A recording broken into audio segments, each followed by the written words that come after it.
Let's start. Next हम देखते हैं रिपोर्टेड स्पीच। हम लोगों ने देखा था रिपोर्टेड स्पीच के, अब हम देख रहे हैं ऑप्टेटिव सेंटेंस। ऑप्टेटिव सेंटेंस अभी हमारे इसके पहले हमने 2 वीडियो में बताया था, असर्टिव एंड सेकंड में इंट्रोगेटिव एंड इंपरेटिव। अब नेक्स्ट हम देख रहे हैं ऑप्टेटिव सेंटेंस। तो ऑप्टेटिव सेंटेंस क्या होता है, इसको हमें समझना है।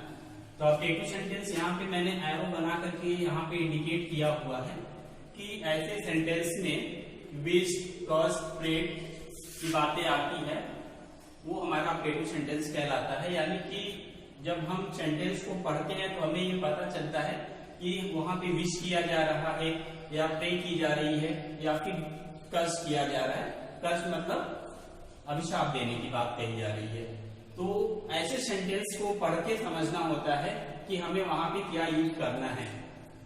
सेकेंड आता है रूल में कि एक्सक्लेमेशन मार्क को हम रिमूव कर देते हैं। लास्ट में जो एक्सक्लेमेशन मार्क लगता है, एक्सक्लेमेशन मार्क हम इस तरीके से लगाते हैं। तो एक्सक्लेमेशन मार्क को हम रिमूव करके वहां पे फुल स्टॉप लगाते हैं, फुल स्टॉप लगा देते हैं और उसका सेटिंग यूज किया जाता है। और हम दैट का यूज करते हैं कंजक्शन के लिए। अब वहां पे हम देख रहे हैं कि किस तरीके से, जैसे हमने बताया कि सेंटेंस को समझ करके मुझे यूज करना है कि सेंटेंस में क्या कही जा रही है। तो इस बात को हम लोग देखते हैं, एग्जाम्पल से क्लियर करते हैं। यहाँ पे लिखा है कि mother said to me may you live long. तो मदर ने मुझसे कहा मे यू लिव लॉन्ग, आप लंबे समय तक जीवित रहो या लंबे समय तक रहो। तो इसका मतलब कि मेरे लिए कामना की जा रही है, विश की जा रही है, ब्लेस की जा रही है। तो हमें सेंटेंस पढ़ के ये बात समझ में आ रहा है कि मदर मेरे लिए ब्लेस की बात कर रही है। तो यहाँ पे हम यूज करेंगे मदर सेड टू के स्थान पे लिख देंगे ब्लेस मी। अब इन्वर्टेड कॉमा को रिमूव करके लिखेंगे दैट। उसके बाद एक बात और हम यहाँ पे ध्यान देंगे कि ये ऑप्टेटिव सेंटेंस जो होता है, ये हमारा, इसको हम कैसे जान जाते हैं कि सेंटेंस में हमें ये सब बातों का पता चलता है, विच, कॉज एंड प्रेड। दूसरी चीज के रिपोर्टेड स्पीच, रिपोर्टेड स्पीच मैंने बताया था कि इन्वर्टेड कॉमा के बीच में होता है।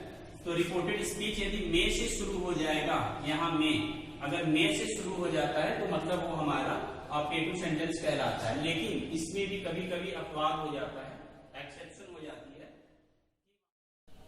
ओके, हम यहाँ पे देख रहे हैं कि हमने बताया कि जो ऑप्टेटिव सेंटेंस होते हैं तो वहां पे कभी कभी अपवाद हो जाते हैं। अपवाद मतलब जैसे कि मे, मैंने कहा कि अगर मे आता है तो ऑप्टेटिव सेंटेंस होता है रिपोर्टेड स्पीच के पहले, यानी इन्वर्टेड कॉमा शुरू होता ही मे आ जाता है।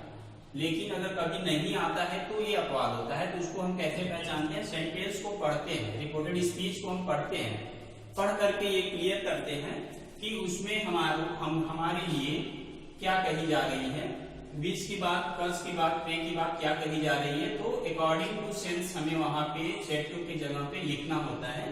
तो यहाँ पे अपवाद नहीं है, मे है, तो हम ये पहचान रहे हैं कि हमारा ऑप्टेटिव सेंटेंस है। इसे इनडायरेक्ट कैसे चेंज करेंगे, तो यहाँ पे मदर सेड टू मी, तो हम लिखेंगे मदर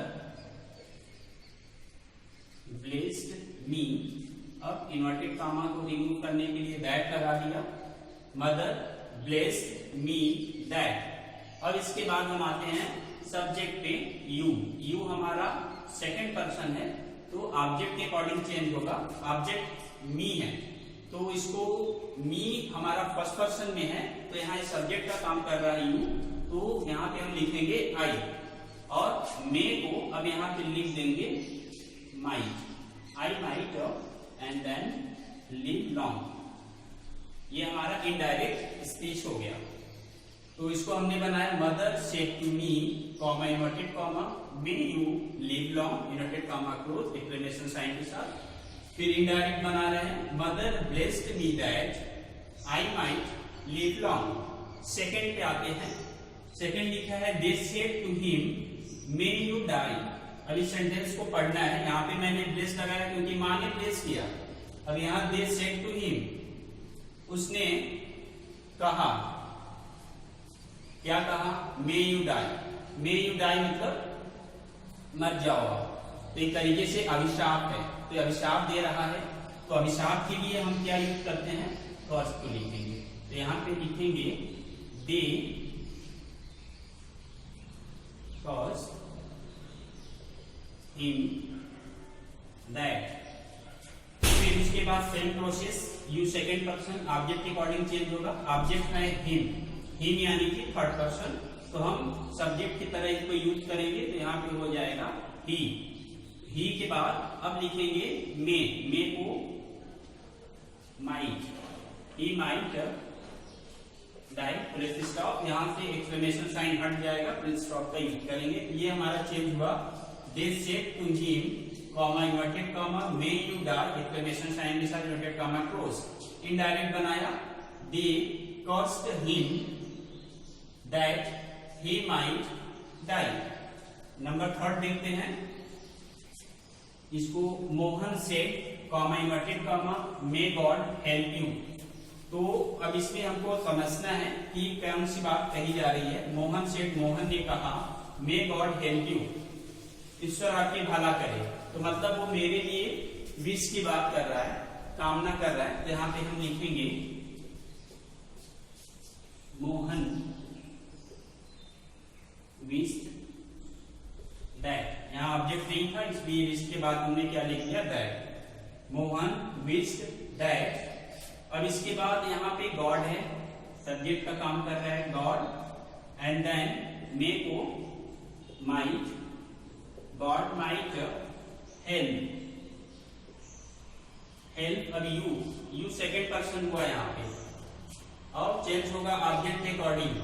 ऑब्जेक्ट नहीं है, जब ऑब्जेक्ट नहीं रहता है तो इसे हम फर्स्ट पर्सन में या थर्ड पर्सन में लिख सकते हैं। यहाँ पे हम मी भी लिख सकते हैं और हिम, दोनों करेक्ट होगा, me and him. Mohan wished that God might help me या हेल्प हिम। नेक्स्ट ये हमारा हो गया। इसके बाद इन ऑब्जेक्टिव सेंटेंस में हमने देख लिया कि हमको सेंटेंस को पहले पढ़ना है, सेंटेंस पढ़ करके समझना है कि उसमें विश की बात आ रही है, कर्स की, प्रेड की, कौन सी बात आएगी। तो उसको हमें सेड टू के स्थान पे राइट करना है। सब्जेक्ट के बाद हमें माइट का यूज करना है और फिर सेंटेंस को राइट करनी है। उसके बाद हम देखते हैं नेक्स्ट हमारा आता है, यदि ऑब्जेक्टिव सेंटेंस में गुड मॉर्निंग टाइम इसकी बात आ जाती है, गुड इवनिंग, गुड आफ्टरनून आती है, तो इन बात के लिए हम विश्ड का यूज करते हैं।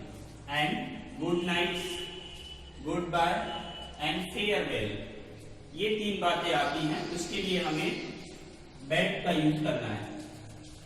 सबसे इंपॉर्टेंट मैटर जो कि मैंने पहले जिक्र किया था कि यदि ऑब्जेक्टिव सेंटेंस में मे नहीं आया तो, if may is not present, अगर सेंटेंस के रिपोर्टेड स्पीच में मे नहीं आता तो हम कैसे समझेंगे कि वो ऑब्जेक्टिव सेंटेंस ही है। तो हमें अकॉर्डिंग टू सेंस यानी कि सेंटेंस को पढ़ के समझना है। तो यहाँ पे लिखा है ही सेड टू मी, वह मुझसे कहा, यू बी हैप्पी, तुम खुश रहो। तो एक तरीके से वो मेरे लिए क्या कह रहा है कि खुश रहो, तो मेरे लिए विश कर रहा है। तो यहाँ पे विश से पता चला कि हमारा ऑब्जेक्टिव होगा, तो हम लिखेंगे ही विश्ड मी दैट। अब यू सेकेंड पर्सन, ऑब्जेक्ट के अकॉर्डिंग चेंज होगा, तो ऑब्जेक्ट है हमारा मी, तो ये हो जाएगा आई। अब यहाँ पे मे नहीं है, लेकिन सेंस हमारा ऑब्जेक्टिव सेंटेंस की आ रही है, विश की बात आ रही है, तो हम यहाँ पे माइट को ऐड करेंगे। आई माइट बी हैप्पी, तो एक्सक्लेमेशन हटा के फुल स्टॉप का यूज करेंगे। ये हमारा सेंटेंस कंप्लीट हुआ। इसमें मेन इंपॉर्टेंट हमको बस ये समझना है इस सेंटेंस में क्या कह रहा है, अकॉर्डिंग टू सेंटेंस यूज करना है हमको। विश, कर्स, प्रेड जो भी बातें आएंगी, same as good morning, good evening, good afternoon के लिए विश का यूज करते हैं। Good night, good bye and farewell की बात के लिए बैड का यूज करेंगे। अगर मे नहीं आता तो, जैसे यहाँ रिपोर्टेड स्पीच में मे आ गया, मे आ गया, मे आ गया, अगर मे नहीं आता है तो हम कैसे पहचानेंगे? तो सेंटेंस को पढ़ करके समझना है। अगर उसमें विश की बात आती है, प्रे की बात, कर्ज की बात आती है, कामना की जाती है, तो हमें वहां पर according to sentence said to के स्थान पर राइट करना है और मेन के न रहते हुए भी हमें सब्जेक्ट के बाद माइट का यूज करना है। ये हमारा ऑपरेटिव सेंटेंस यहाँ पे क्लियर होता है। ओके ओके, नेक्स्ट हम देख रहे हैं एंड लास्ट सेंटेंस हमारा रिपोर्टेड स्पीच का एक्सक्लेमेटरी सेंटेंस। एक्सक्लेमेटरी सेंटेंस इसको हम पहचानते कैसे हैं? तो यहाँ पे देखिए लिखा हुआ है कि एक्सप्रेस स्ट्रॉन्ग फीलिंग और इमोशन। इसमें हमें व्यक्त किया जाता है स्ट्रॉन्ग फीलिंग और इमोशन की बात आती है। Sorrow, Joy, surprise, anger, regret etcetera और भी आते हैं। नेक्स्ट हमारा पॉइंट है यूज फुल स्टॉप, यानी कि हमको एक्सक्लेमेशन साइन विस्मयबोधक का साइन हटा करके वहां पे क्या लगाना है? फुल स्टॉप लगाना है। उसके बाद कंजंक्शन दैट का यूज करना है। दैट लगा करके उसके बाद हमें सेंटेंस को चेंज करना है। तो इन सब चीजों को करने के पहले जैसे रिपोर्टेड स्पीच जब स्टार्टिंग किया गया तो इसमें आपको बताया गया कि कैसे कैसे सेंटेंस को हम चेंज करते हैं। अलग अलग सेंटेंस के अलग अलग कुछ विशेष रूल, इंपॉर्टेंट रूल थे। अपेटिव के अलग कुछ इंपॉर्टेंट रूल थे, इंट्रोगेटिव के अलग थे, इंपरेटिव के अलग थे, ऑपरेटिव के अलग थे एंड लास्ट एक्सक्लेमेटरी के भी कुछ अलग रूल हैं कि हम डायरेक्ट से इनडायरेक्ट बनाने के लिए जनरल रूल के साथ साथ कुछ सेंटेंस को बेसिकली उन्हीं के सेंटेंस में हम कैसे चेंज करते हैं वो अलग अलग रूल्स बताई गई है। तो इसके भी एक रूल है एक्सक्लेमेटरी के। तो यहाँ पे हम देख रहे हैं कि नंबर फर्स्ट में लिखा है वाओ, हुर्रा, हाउ के आता है तो हम वहां पे एक्सक्लेम्ड विथ जॉय का यूज करते हैं। मतलब जो एग्जाम्पल हमारा रहेगा डायरेक्ट बेस सेड आता है, सेड के बाद हमें पता चलता है कि उसमें अलास है, हुर्रा है, ब्रेवो है, क्या यूज किया गया है उसके अकॉर्डिंग हमें ये लिखना है। सेड के स्थान से एक्सक्लेम्ड विथ करके आगे जो भी आपको इंडिकेट करना होगा। Number second what, God, good आता है तो हम एक्सक्लेम्ड विथ सरप्राइज लिखते हैं। नंबर थर्ड वेल डन या ब्रेवो आता है तो हम एक्सक्लेम्ड विथ अप्लॉज लिखते हैं। सॉरो आता है तो हम एक्सक्लेम्ड विथ रिग्रेट लिखते हैं। नॉनसेंस आता है तो हम एक्सक्लेम्ड विथ कंटेम्प्ट लिखते हैं। एलॉस आता है तो हम एक्सक्लेम्ड विथ सॉरो का यूज करते हैं। हाउ आता है तो एक्सक्लेम्ड विथ सरप्राइज एंड उफ आता है तो एक्सक्लेम्ड विथ सॉरो या सरप्राइज भी ले सकते हैं। तो अब ये कंफ्यूजन हो रहा है कि ये आता कैसे और यूज कैसे करना है। तो यहाँ पर हम देखेंगे डायरेक्ट में हमारा है they said comma inverted comma hurrah we have won the match. तो यहाँ पे सेड मैंने बताया कि सेड के स्थान से एक्सक्लेम्ड विथ लिखते हैं। तो वहां पर लिखने के साथ साथ अब यहाँ पे देखिए हमारा कॉमा इन्वर्टेड कॉमा के बाद क्या वर्ड इंडिकेट कर रहा है, ये देखिए यहाँ पे आया है हुर्रा।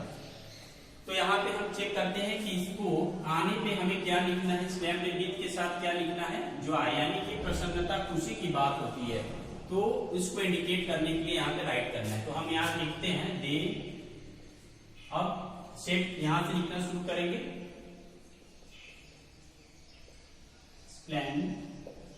विथ, अब हुर्रा आया हुआ है तो इंडिकेट हम क्या करेंगे जॉय।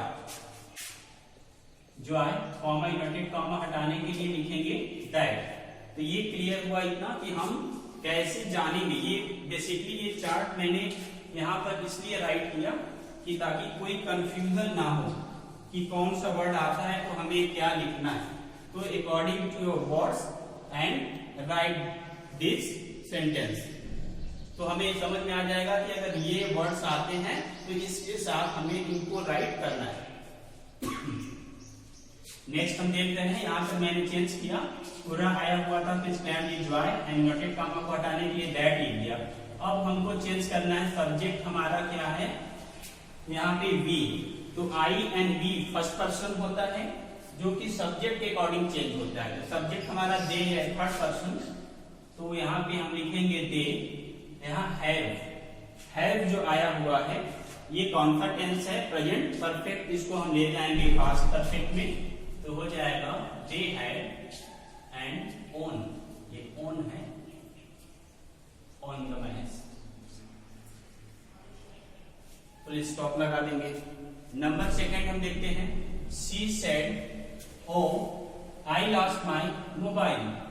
तो यहां पर शी सेड उसने कहा, या वो कही, क्या कही, ओ आई लॉस्ट माई मोबाइल, मैं अपना मोबाइल खो दी, गुम कर दी या खो गया। तो इसे हम चेंज करना है इनडायरेक्ट में। तो सबसे पहले बताया कि आपको अकॉर्डिंग टू वर्ड यहाँ पे देखना है, चार्ट में वो आ गया तो हमें क्या लिखना है, सॉरो लिख सकते हैं या सरप्राइज भी लिख सकते हैं, तो सॉरो लिखना ज्यादा अच्छा होगा। तो यहाँ पे हम राइट करते हैं सी स्प्लेंड विथ सॉरो, सॉरो के साथ साथ हम ग्रीफ भी लिख सकते हैं, लेकिन यहाँ सॉरो का ही यूज करते हैं। सी स्लैंड विथ सॉरो, उसके बाद इन्वर्टेड कॉमा हटाने के लिए हमने लिखा दैट। अब आई ये फर्स्ट पर्सन है तो सब्जेक्ट के अकॉर्डिंग चेंज होगा, सब्जेक्ट सी थर्ड पर्सन, तो यहाँ पे सी आ जाएगा। सी लॉस्ट माई मोबाइल, तो ये टेंस को पहचानेंगे, तो ये लॉस्ट यानी कि हमारा कौन सा टेंस है, पास्ट इंडेफिनिट तो जाएगा पास्ट परफेक्ट। तो she had lost my first person है, तो अकॉर्डिंग टू प्रोनाउन चेंज होगा, सब्जेक्ट के अकॉर्डिंग, सब्जेक्ट सी है तो आई माई सी हर, तो यहां हो जाएगा हर मोबाइल, फुल स्टॉप। ये हमारा चेंज हुआ। She exclaimed with sorrow that she had lost her mobile, इसमें हमें पहचानना है कि मुझे क्या यूज करना है। अब यहाँ पे देखिए लिखा हुआ है the old man cried, old man cried alas I am ruined, तो यहाँ पे अलॉस का यूज किया गया है।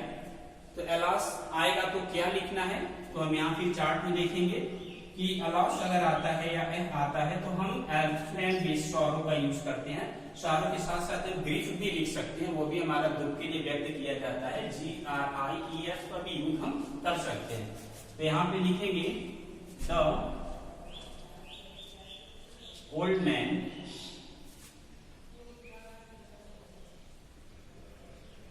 स्प्लेंड विथ ग्रीफ या सॉरो दैट, तो यहाँ पे अलॉस था तो वहां पे मैं सॉरो भी लिख सकता हूँ और ग्रीफ भी लिख सकता हूँ।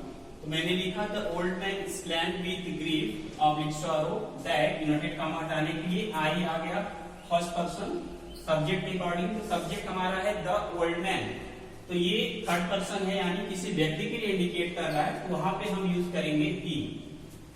And am present tense continuous, तो पास्ट कंटीन्यूअस में जाएगा, ही के साथ वॉज का यूज करेंगे, ही वॉज रूइंड, तो ये फुल स्टॉप लगाएंगे। ये सेंटेंस क्लियर हुआ डायरेक्ट से इनडायरेक्ट, ये हमारा इनडायरेक्ट है,